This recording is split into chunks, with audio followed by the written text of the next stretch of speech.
Tapos naging disrespectful na siya, di ba? Noong mga 2020s.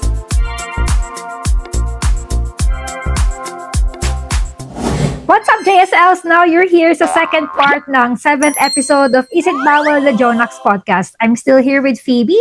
And para sa part 2, ang ating topic ngayon ay yung mga characters na a lot of JSLs seem to dislike or not really into.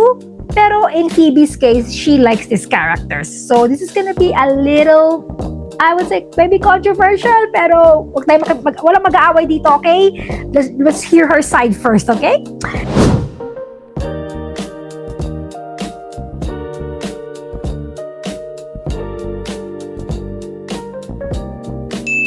So we are gonna start with our first character, and that's gonna be Evo.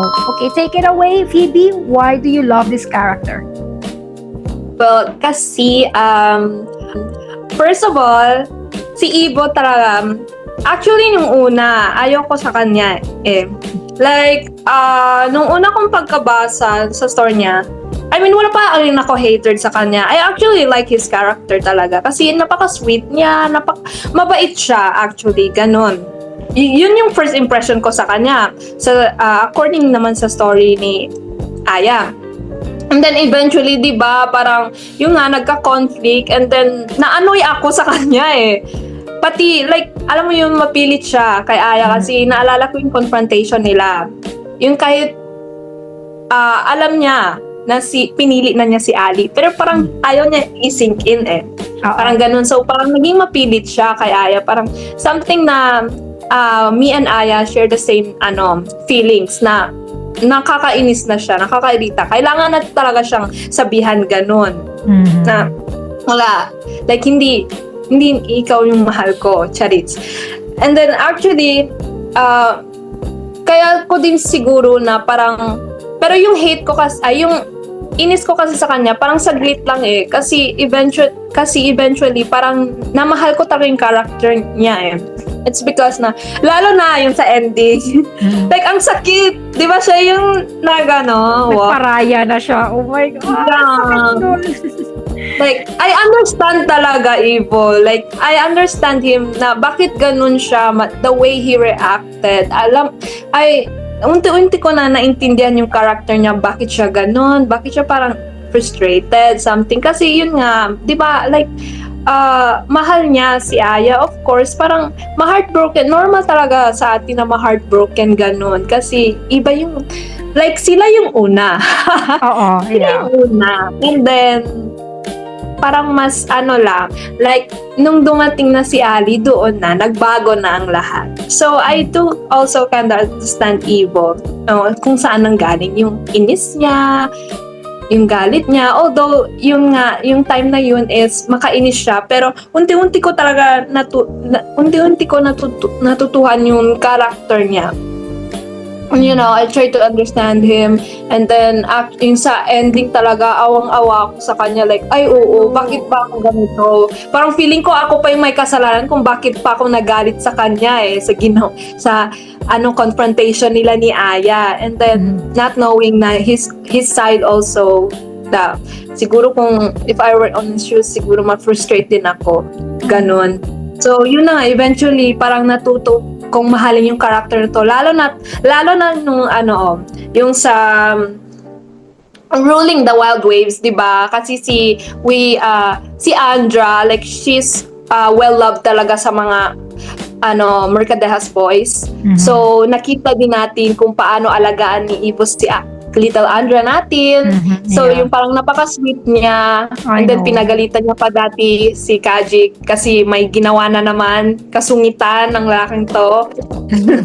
Na yun ang hindi ko maintindihan. And then yun na nga, parang nakita ko, ang sweet pala talaga ni Evo, no? I know. So, yun lang. Like, he's just heartbroken, that's all. Pero, all is good naman sa ending. So, yun na nga, parang minahal ko na din talaga siya. Yun lang, actually. Okay, so baka nakikinig dyan, agree ba kayo sa sinabi niya? Just comment down, okay? Second character na nilista mo, okay, coming in hot, Senyora Domitilia. Okay, so explain mo nga bakit siya nandito sa list na to. Wait, the way you said it, ate, parang kasalanan ko. I'm so, yun na nga. Warning nga, sabi ni ate kanina, this might be controversial kasi napaka-controversial talaga.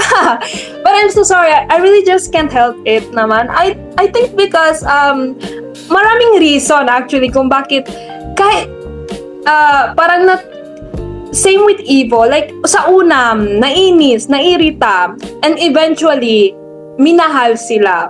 Well, not really yung pagmamahal ko kay Senyora, yung parang like yung extent talaga. Like I like her character talaga.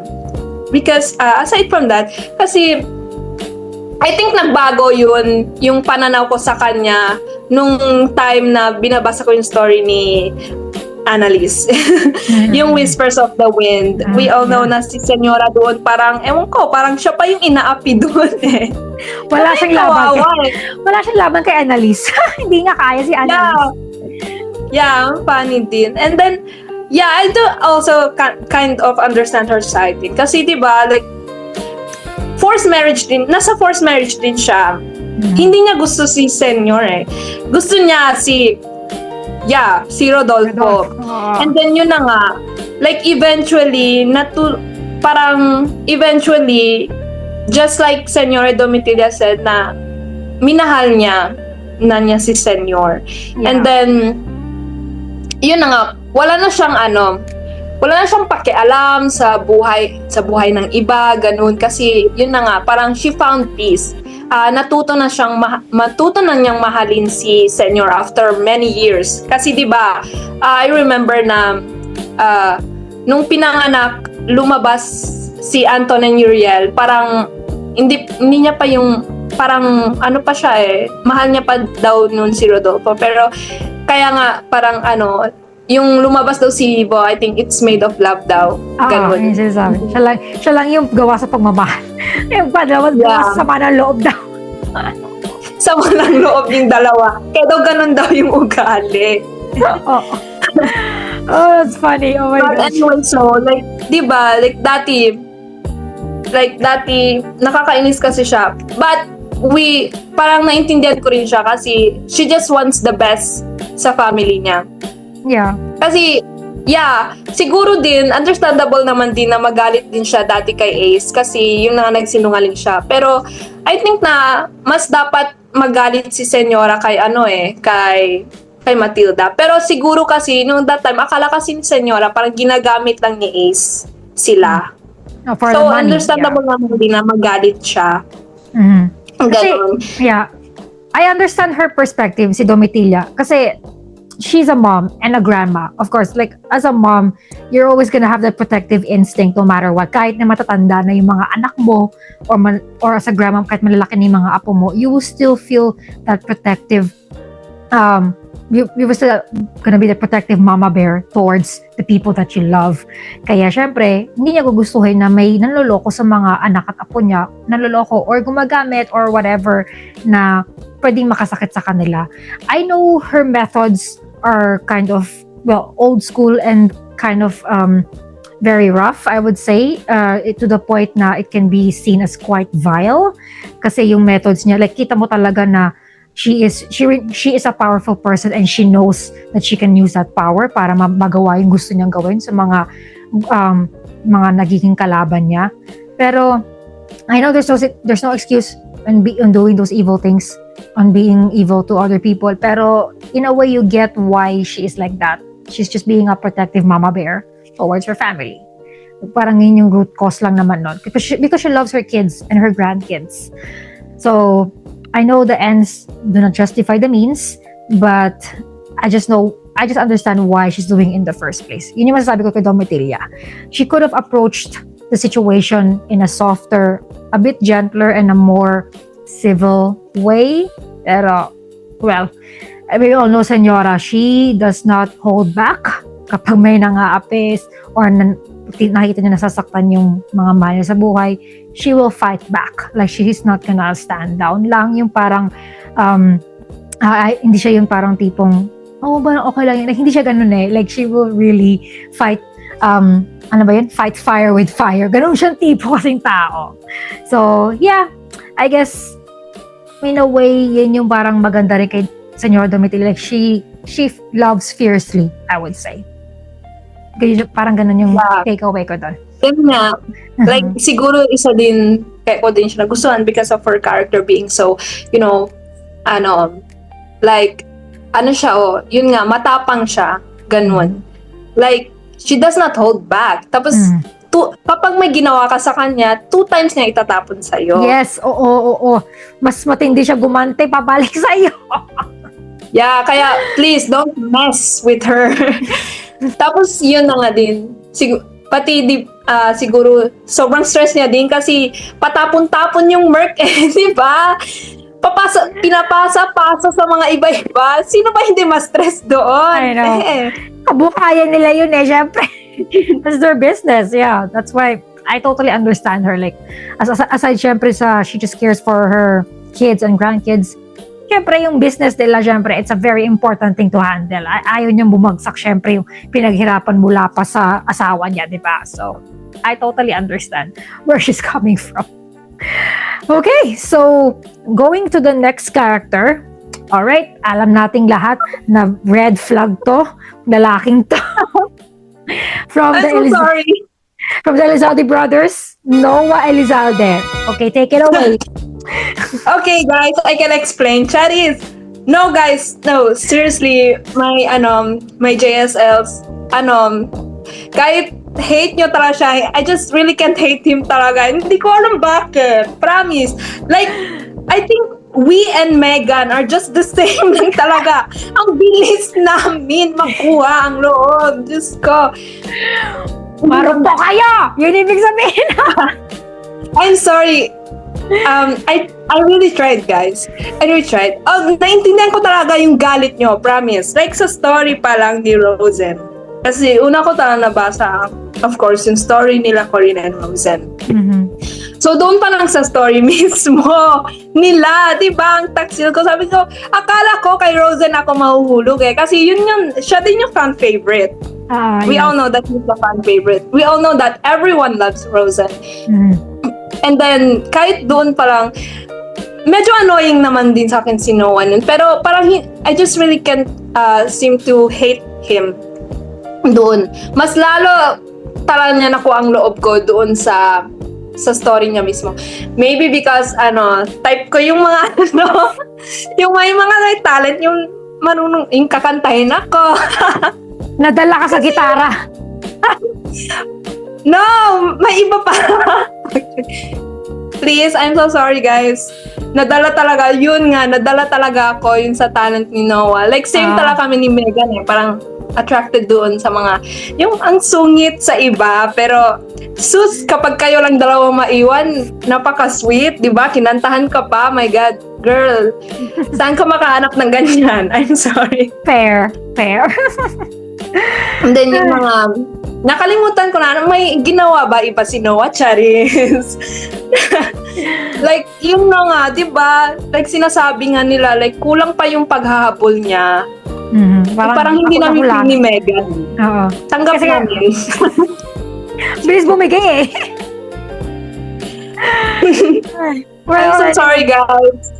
I'm sorry, not sorry, Charis. Pero, yun na nga, naintindihan ko talaga, guys. Yeah, pati ako, aminado ako na red flag siya. Like, na red flag siya. Di ba, pati naalala ko rin, sabi nga ng, di ba mas favor pa ng parents ni Megan si Rosen kasi business, yes. business-minded. And then si Noah, like, ano makuha mo dyan? Ganon. Yun like, yung iniisip nila. Parang ano yung future mo dyan, di ba? Kasi music, like, anong pera dyan? Like, parang ganon yung mindset ng parents niya, di ba? Yeah, like, naalala ko rin yung iconic line ng papa ni Megan, yung puta de hijo? Hijo de puta. Hijo de puta pala, sorry. Yun yung iconic. Pero, honestly, I'm not gonna worry about you kasi alam ko may mga kapwa ka rin mga Noah stand din dyan. Like, magsilabasa kayo, mag-comment kayo dito. Alam ko may mga Noah stand din. Totoo, wag niyo akong awayin kasi alam ko meron talaga dyan sa inyo, guys. Please. Huwag mo akong atakin. Kasi alam ko, deep inside, meron talaga nagtatago dyan na hindi lang sinasabi. Kasi takot sila kung anong nakikita. Pero no, I will, just like Domitilla, maging matapang ako. Or just like Annalise. Like, harapin ko talaga kayo. Girl. This is a safe space. So, comment down nyo lang kung parehas kay Noah style. Like, walang judgment dito, okay? Okay, let's move forward sa next character natin. Ay, napaka-iconic din ito. Ang isa sa mga may trilogy na J-Boy, si Jacob Buenaventura. Okay, take it away, sis. Yeah, like, habang iniisip ko yung sino i-include ko, bigla ko nga naalala si Jacob kasi naalala ko, ay maraming din palang may ayaw sa kanya kasi naalala ko every comment, like, hindi, parang umiba yung pananaw nila kay Jacob, yung mga ganyan usual comment, like ayaw na nila Jacob, like hindi nila like they refused to read the third installment sa book na yun. Because of that reason, we all know naman what happened. It was traumatizing. Siyempre, siya sa part ko eh. Sa part ko din, nakakagulat siya, nakakabigla. Kasi di ba like unang-una pa lang, parang yung sa simula pa lang, naghiwalay na sila. Ganun, nila Rosie. So, parang siguro, isa din sa mga rason kung bakit ayaw nila kay Jacob. Yun na nga kasi because he did it with someone else. Nung wala na sila. Yun yung nakikita kong reason. Actually, yung opinion ko dito, in my perspective naman, wala naman cheating involvement doon. Wala kasi di ba wala talagang cheating yan. Yeah, pero yun yung ginagawa ng reason kung bakit hate nila si Jacob. Parang, iniisip nila na nag-cheat si Jacob kay Rosie. Well, in fact, wala naman. The logic is not making sense. Like, guys, break na sila dito. Wala na siyang pananagutan kay Rosie at this point. So, he can have sex with Felicity there. Like, yeah, I said it. Like, okay lang magalit kayo sa akin. Pero, if you think about it kasi din, realistic naman yung nangyari sa kanila. Like, okay, they were lovers, nagkahiwalay sila, the guy had another woman, and hindi naman sila naging mag-asawa. Kaya, walang mali technically. If we're gonna be on very technical terms, walang mali dito na nagkaroon ng other girlfriend si Jacob, because they broke it off naman with Rosie, diba? So walang responsibility siya kay Rosie that time. Kaya lang nagagalit yung mga JSLs is because syempre loyal tayo sa Jassy eh. Like, kaya gusto natin sila lang dalawa ang intimate with each other. But talaga may slice of life talaga tong, especially yung books rin ng baka sakali. And him being with Felicity, honestly, actually gusto ko lang isingit din to. I was actually one of those people na would have been okay if Jacob just stay with Felicity. Tapos di ba si Rosie, yung kay Duke, di ba may something sila ni Duke. Not really something, but you can tell na if given enough time, Rosie could have been with Duke and they would make a great couple then, as far as I remember. Kasi si Duke, kita na natin in love na siya kay Rosie eh. So, but, well, the heart wants what it wants, ika nga, kaya nagkabalikan ng Jassy. But, anyway, ayun. Pero, actually, I didn't really expect yun natin. Like, you, actually, like, Jacob, para kay Felicity. Tama pa ba? Yeah, kasi parang, well, that time kasi, nung, di ba nabasa ko ongoing tong baka sakali. I was still in my early 20s during this time. So, medyo, like, sa adult side na rin ako, pero hindi pa yun talagang super, super mature. Pero I would say at that point, naiintindihan ko rin naman yung concept na, it's just better to be with someone na hindi ka bibigyan ng drama. Kasi, as far as I know, as far as I remember too, Jacob and Rosie had a lot of this emotional baggage around them, right? Sobrang daming baggage na parang nakakasakal na parang it's just the best na mag-break up na sila. Kasi parang nalulugi na rin ata yung negosyo ni Jacob. Like, affected, like yung iba-ibang, what do you call this, iba-ibang, what do you call this, layers ng buhay ni Jacob, yung iba-ibang parts ng buhay niya, na-apektuhan because nagkakarambol ng relationship nila with Rosie. Kaya parang it was the best decision na they broke it off. Tapos, yun nga, like what I was saying, if you're gonna be in a relationship, para bang it makes a big difference na may security and peace dun sa karelasyon mo. Like, hindi kayong parang laging may drama, left and right, na parang nakakapagod na. Parang nakaka-stress lang kasi being with someone like that. I mean, I'm not saying that relationships have to be perfect. Of course, there's always gonna be storms coming in. Pero yung parang mapansin mo parang storm after storm after, like hindi na tumitigil, like parang it's always like a revolving door of emotional distress, like parang mapapagod ka rin sa ganun eh. So having someone like with Felicity, anong drama ni Jacob? Wala, di ba? Like very secured yung relationship nila, like yung wala siyang iniisip na what do you call this, parang trouble in paradise with Felicity. Walang ganon. Yun nga lang, ang naging flop lang nga lang dito is mas mahal niya kasi si Rosie. Like yung pagmamahal, yung intense love na meron siya for Rosie, hindi niya maibigay, hindi niya ma-transfer kay Felicity. So kaya yun yung reason bakit hindi sila nagtagal, yung as in yung for good. Because, you know, like I said, the heart wants what it wants. Si Rosie pa rin talaga yung mahal ni Jacob.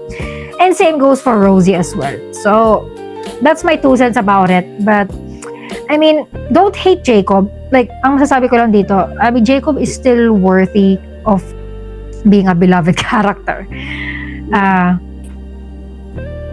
Okay, so going back, yun nga, Jacob is still a character worthy to be loved because I think it's, I would say he sticks to his guns. Like, yung parang, yung panag-desisyon siya, like, parang pinapanindigan niya. Like, kunyari nga noon, di ba? Yung, kahit na ito na yung mga XYZ na nangyayari sa buhay niya, like, hindi siya agad bumitaw kay Rosie eh. I think si Rosie yung unang nagbumitaw, right? Parang gusto pa talaga mag-hold on ni Jacob. Pero si Rosie na yung nagsabi na parang ayaw niya na. So, alam mo yun, like, talagang he's a man of his word. And then yung kay Felicity, as far as I remember, si Felicity yung pumutol ang relationship nila. Kasi kita naman ni Felicity na Jacob is very much in love pa rin with Rosie. So, kung hindi I would say lang theory ko lang, kung hindi nag-let go si Felicity, like magsistick si Jacob with her. Kasi siya yung current girlfriend eh. So, yun yung masasabi ko na, yes, a lot of people might not like Jacob, but I think he's still a character worthy to be loved. I mean, and there's a reason bakit 3 yung books niya. Like, yeah. Like, alam mo yun, like, well-loved talaga si Jacob dati. Pero bigla lang nagbago dahil lang doon sa reason na yun. So, so tinapon nyo lang yung mga like yung sacrifices. Kita naman siguro natin lahat, di ba? Like, grabe yung yung pinupush talaga ni Jacob yung sarili niya. Like, grabe yung effort niya talaga dati. Kasi, naghiwalay naman sila ni Rosie nung sa book 1. So, nakita nyo din naman siguro yung effort ni Jacob doon. Grabe yung niya yung love niya kay Rosie. Nakita naman natin hanggang sa book 3. So, that is also one of the reasons why I love the Baka Sakali. It's because of their relationship. Kasi nakita natin yung ups and downs nila. Like, grabe talaga nakaka-frustrating actually talaga basahin yung stories nila. And isa sa mga frustrating na moments, yun sa Baka Sakali 2, si Brandon. Ewan ko. Diyos ko, bakit ka andito? Kasi nabasa ko kasi before ako nagbasa ng Baka Sakali 2, nabasa ko na yung One Night, One Lie. So, nung nakita ko siya doon, nagulat talaga ako. Like, bakit ka andito? Saan ka galing? Ang random nito. Tapos nakakainis din talaga doon si Brandon, no? Ewan ko kung ako lang ba, pero nakakainis talaga doon, annoying. He was shooting his shot with Rosie din kasi. Yeah, he was shooting shot. To the point na talaga, parang parehas kami ni Jacob doon na annoying talaga, like, umalis ka na dito.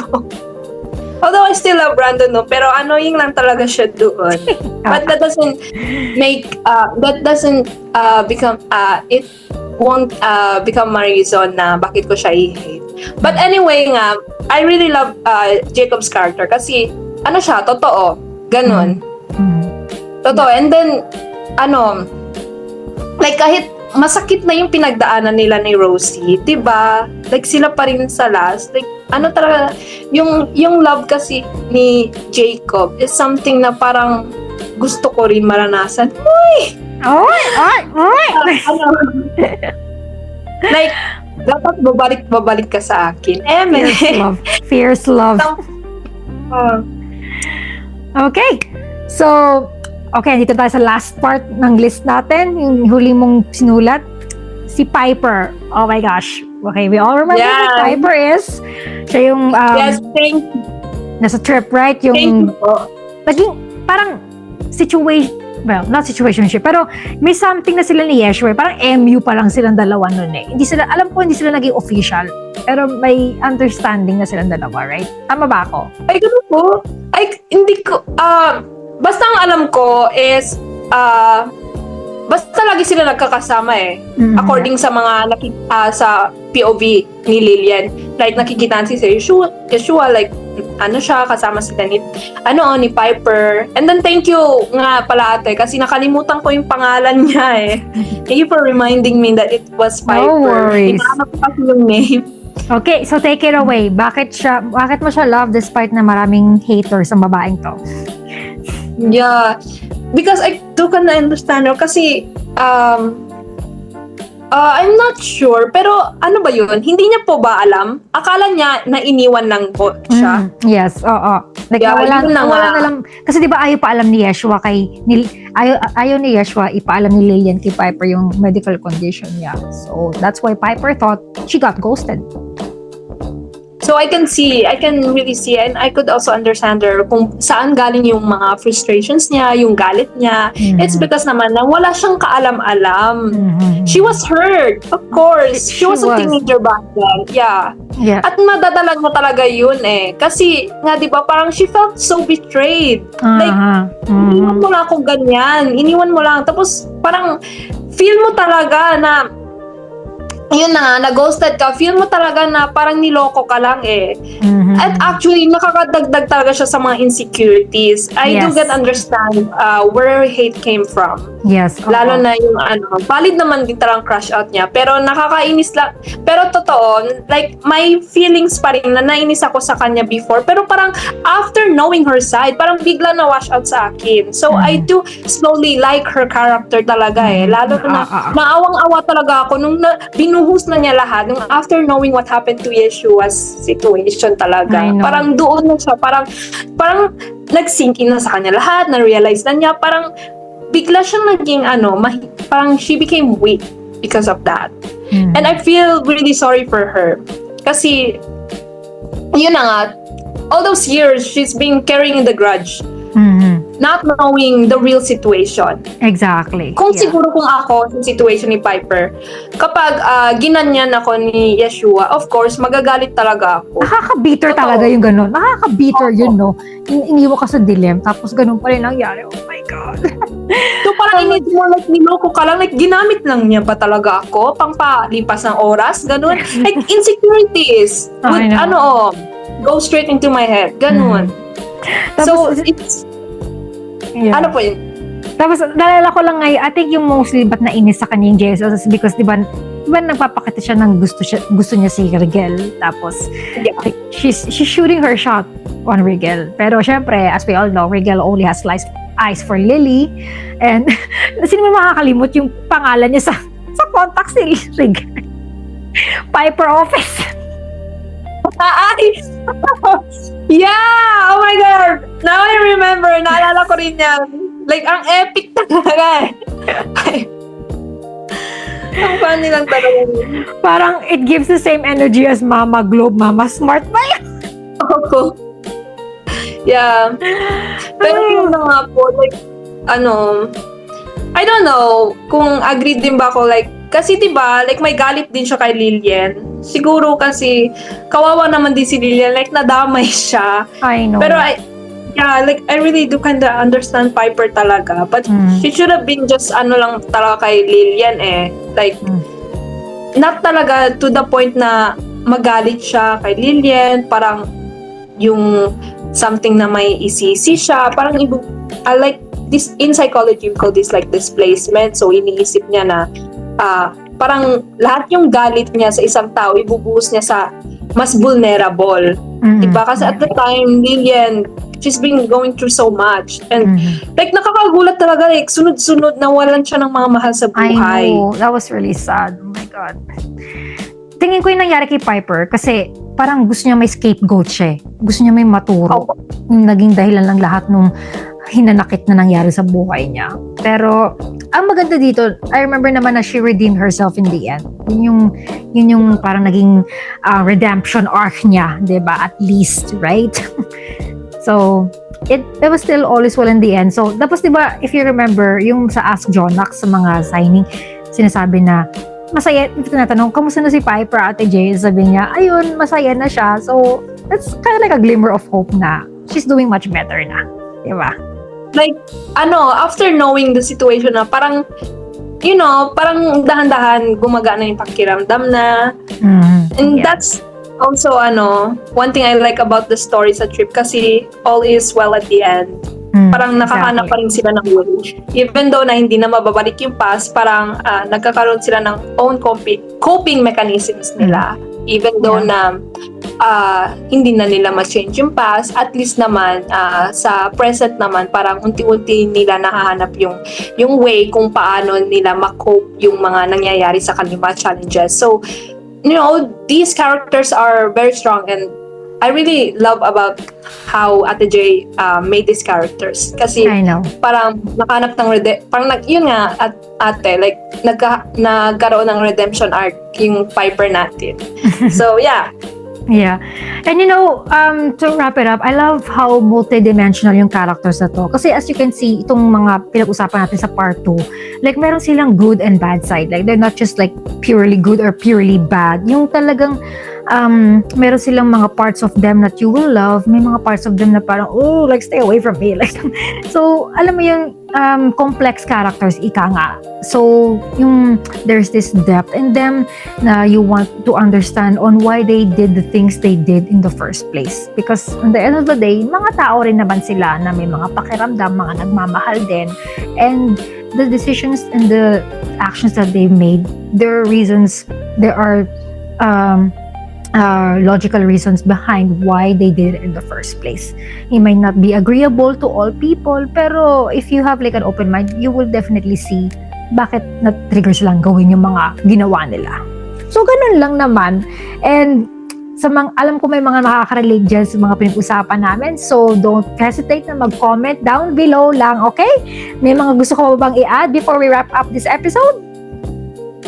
Yeah, gusto ko lang din mag-agree sa sinabi mo, ate. Like, they're multidimensional. They're just, they don't have like yung parang ginagawang one-dimensional character. Yung parang isa lang yung personality nila, which is kind of boring talaga eh. Exactly. Kasi yeah, parang the way Ate J writes her stories, parang hindi lang yung isa lang yung character nila, isa lang yung personality nila eh. Kasi paiba-iba, parang ganun, you can hate, you can love these characters all at the same time. So that's why I really love these characters kasi napaka-unique nila eh. Yes, I think yun din talaga ang reason kung bakit mahal ko si Ate J kasi the way she writes her characters talaga is something na different sa nakikita ko sa iba. Kasi mostly kasi, wala na ako ni mention na kasi mostly kasi after reading all of Ate J's work, kapag nag-try ako talaga magbasa ng ibang stories, parang hindi na sila nagkiklik sa akin. Ang hirap makahanap ng mga stories na parang nakakalimutan ko si Ate J sa utak ko. Kasi every time nag-try na ako nagbasa. Kasi after ko natapos basahin lahat ng stories ni Ate J, kasi sobrang bilis ko nun eh. Kasi grabe yung pag-addicting yung stories na sa akin. So after reading other stories outside from Ate J's work, yun na nga, hindi ko talaga siya maiwasan i-compare. Like, parang gusto ko balikan, nagre-read na lang ako ng mga stories ni Ate J habang hinihintay yung updates sa Costa Leona kasi that time Costa Leona na yun ina-update niya. Yeah. So, yun na nga. Parang, alam mo yun, kung magsulat ng stories, ng characters sa Ate J, sa una, parang gusto niya i-hate natin yung character.